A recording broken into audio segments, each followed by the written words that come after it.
Howdy y'all, morning. We are 4 days out from my race. I'm running the 72-mile Midnight Express Ultra Marathon here around Lake Tahoe. It's going to be starting Saturday, October 14th at 9 p.m. over at the Hard Rock, now known as the Golden Nugget. So running from a state line, we'll be running up towards Incline Village. It's going to be roughly about a marathon to get up there. Heading over towards Tahoe City, down through Homewood, Emerald Bay, and finishing off through South Lake Tahoe, right back at the Hard Rock. So it's gonna be 72 miles of pavement. It's gonna be rough, my longest distance yet. They're giving us an 18-hour cutoff, so it's pretty tight cutoff. Essentially averaging basically 4 miles per hour for the entire race. So my goal is to hit 5 miles per hour average and finish around 13 or so hours. That would be ideal, but we'll see what happens. So here's Amber. She'll be hanging out with us for a little bit, but decided to go through my gear list for the race and kind of show y'all what I'll be bringing. All right, so for this race, they do request that we have a support group. It's gonna be someone or a group of people in a car, a vehicle, that can essentially travel around and visit us at certain spots around the lake. We'll be running on Highway 50 and Highway 89, depending on where we're at. So on a major highway, basically the entire time. So here are the items that I'll be bringing so the support crew can restock me. So got a big old Ziploc here, some goodies. It's got an assortment of foods. I've got applesauce packs. These are great for easy digestion. Something's more liquid than solid, so easy to get down when the stomach's feeling a little bit worse. We've got a few of these, what are they called? Nature's Bakery, the fig bars. It's kind of like a Nutri-Grain in a way. These should be pretty good because they're a little bit drier, but they do have the kind of jam preserves in the middle, so that should be at least good for getting it down. I did pack a couple of Cliff bars, some Builder bars. These are good calories, good fats, good proteins and all that, but they're pretty dry. So we'll see if we can nibble one of these down. Might have to walk it out for a little bit while we're working on that, but it's at least an option.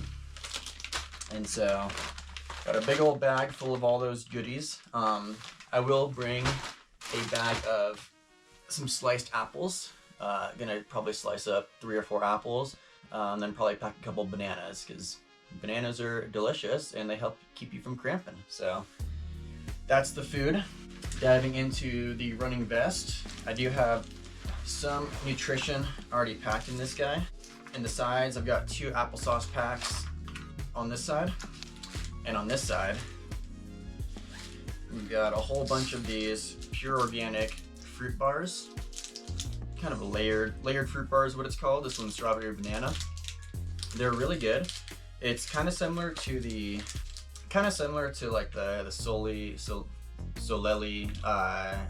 dehydrated fruits in a way, but these are a little bit denser, a little bit drier, so that's good for calories and food. But the layered fruit bars, super easy to get down, delicious, good flavor, good sugars. So got, I don't know, probably 15 of those stacked in there, so I'm pretty set on those. I've got my 2 water bottles, so I've got, I think these are 500 milliliters each, or 620 milliliters for this guy. I think the other one's just a little bit bigger, so maybe 700 milliliters.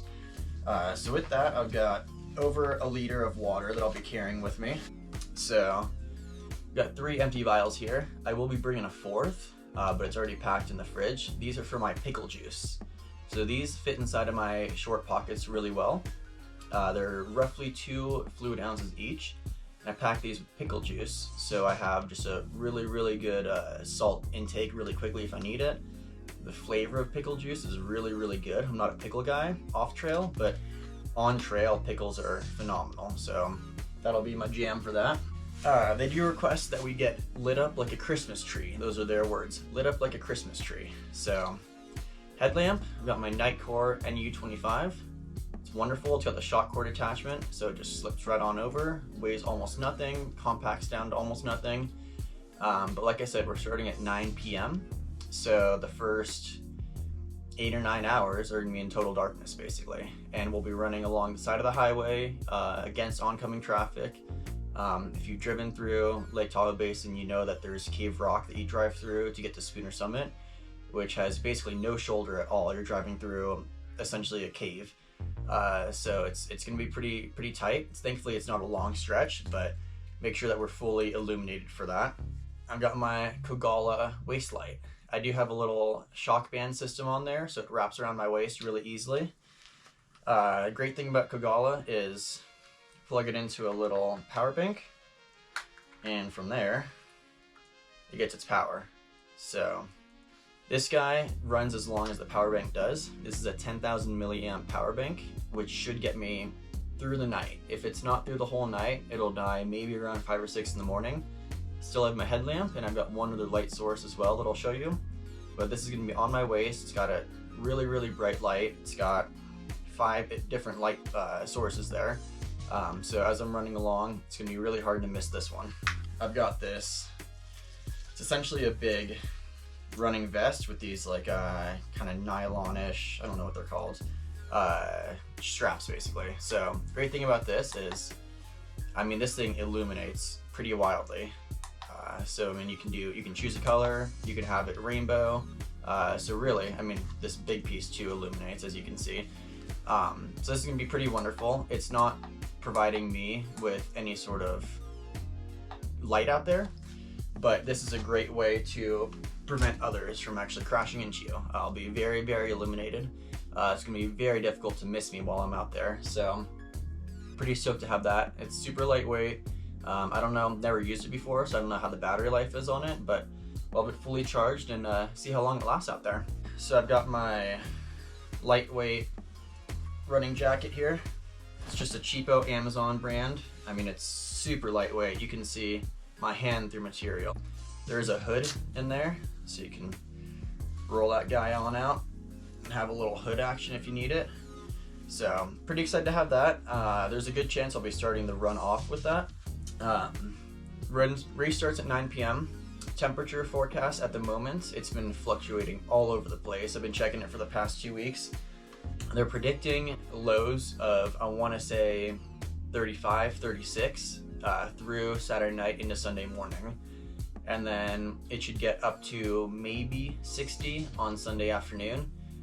They're predicting some overcast, if not just completely clouded over. So I won't have an exposed night sky, which is nice. It won't be starry nights, which sucks a little bit, but I won't have to deal with the exposure, which is really what sucks all the heat out of you. So that will be nice, but it's gonna be getting down into the mid 30s at night. So with that, I want to be ready for some colder weather. So on top of that, I do have these are called dance pants, but these are just super duper lightweight. They have little cinch deals down at the bottom. So these are great. I'll probably start off the race with these. We'll see how warm I get early on, but like I said, I'm hoping to average around 5 miles per hour, which is not incredibly fast, but over the distance, it's gonna be pretty good. So given that I'm not gonna be really pushing myself crazy hard out there, I might need these in the coldest parts of the night, just to make sure that I can maintain my body temperature. If you're just out there sprinting, obviously your body's staying warm with that, but these might be necessary. And then I do deal with some cold hands. Extremities get a little chilly, so I've got my Outdoor Research super thin running gloves. They've got the touchscreen sensor, which is nice, but these things don't offer a ton of warmth, but it keeps your hand from being exposed. And so in that sense, it's pretty warm. So these are great. Again, they compact down to almost nothing. Just toss it in the bag once I'm done with it. So definitely will be bringing these. Probably will start the race off in these, but these are easy to slide on and off, so I can just pocket those if I need to as well.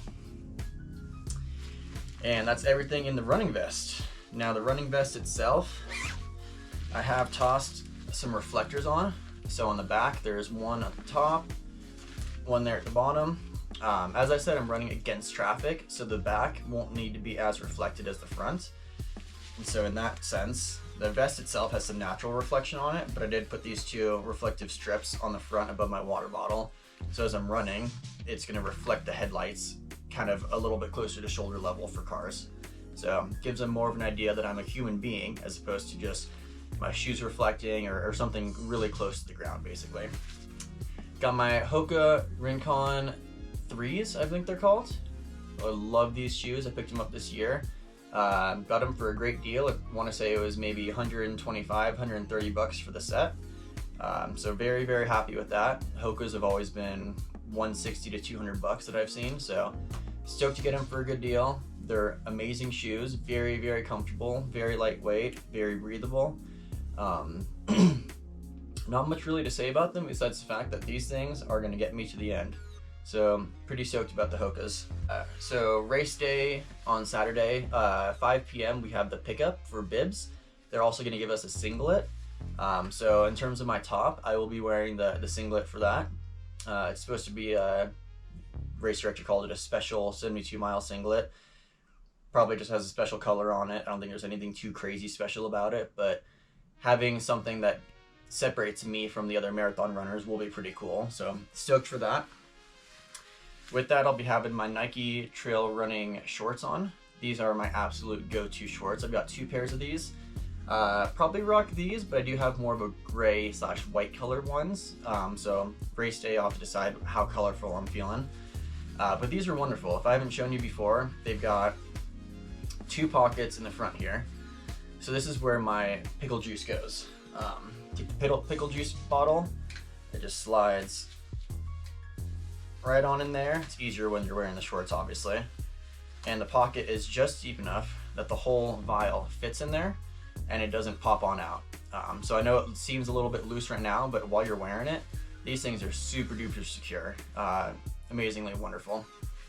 With that, there is a zippered side pocket, so I'll be keeping my GoPro probably in there. I'll be recording on the GoPro 11 for my race.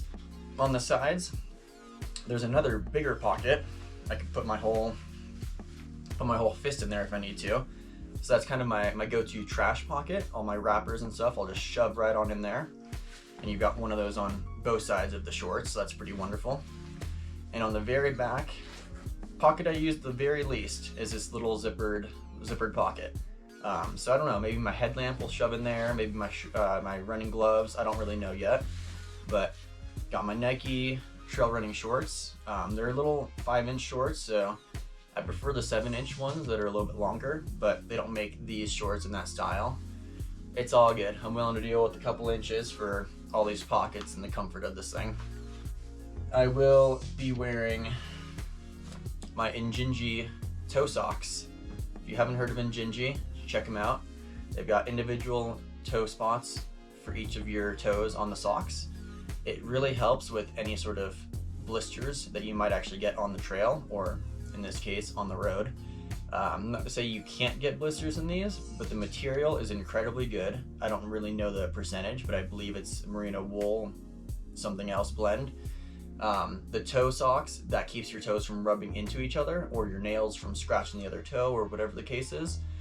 So really, these are the best protection you can get for your feet out there. I go for kind of the crew length, just because I like to have a little bit longer sock on. I don't want it sliding down to my shoe while I'm running. Plus, on trail, these give good protection against shrubs or brushes. Again, this is a road race, so I'm not too concerned about that one. But they're also a little bit thicker, which doesn't bother me too much during the day, but at night, it should actually offer a little bit of warmth. So, those are great. I've got a buff. Don't know which buff exactly I'll be wearing just yet. This is my Tahoe Mountain Milers Running Club one, but I'm sure everyone here knows what a buff is. It's just a big neck tube gaiter, basically. Be wearing that for extra warmth. I can put it over my head if I need to during the night, but during the day, when things might get a little bit warmer, hitting the 60s, get this guy wet with some water, and it's just going to be perfect little bit of cold wet right on the neck. So, like I said, not sure which gaiter I'll be rocking. Gotta look good out there. If you look good, you feel good. So, I don't know if I'll rock the orange or if we'll go for more of a neutral color. So we'll see how we feel about that one. Got my sleeves. These are little arm sleeves. Just kind of slide right on the arm. Obviously, you get yourself situated with it, but with that, it turns a t-shirt into a long sleeve. So it's great protection. These are very thin, so it's not going to keep you warm in the winters, but 30s while I'm moving, this should be a good amount of protection. And then, like I said, if I get cold, I've got the wind jacket as well to put on. And I went with the white just because during the day, if I decide to keep these on, the white will reflect the sun as opposed to absorb all the sun. So that will be useful in terms of keeping me warm, keeping me dry. It's gonna be a great piece of kit. And then once I'm done with it, that's one. If you got both of them together,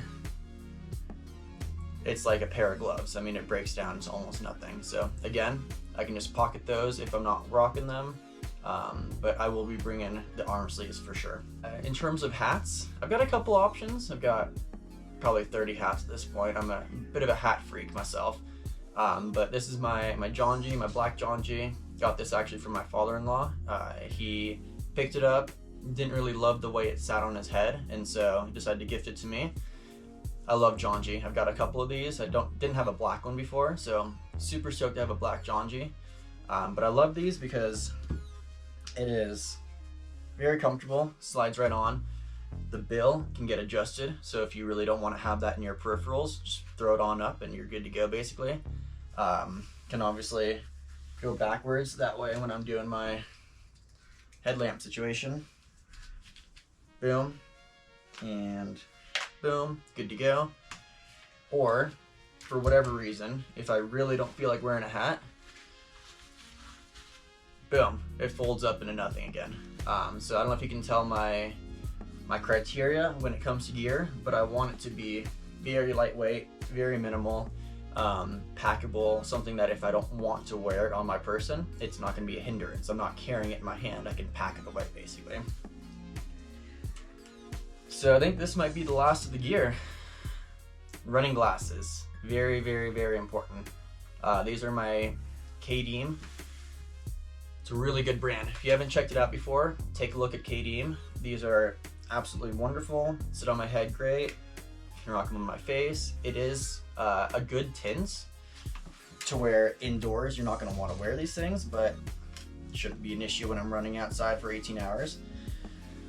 So those are gonna be pretty wonderful. I'm not generally a big sunglass kind of guy, but when you're out there for a whole day, you gotta protect the eyes. I've had numerous adventures. I get back home and my eyes, I can feel the headache building because my eyes have just been squinting all day long. Just so bright outside. And then, especially here in Tahoe, granite reflects the sun, you got water everywhere reflecting the sun. So really it's not just coming down from above, you'll be getting it from all angles. So very important to have some sunglasses whether you wear them or not, it's one thing, but bring them with you. I guess we should talk about the watch. So I'll be recording this on my Phoenix 6. I want to say it's the 6S Solar. So I love this. It's a Garmin.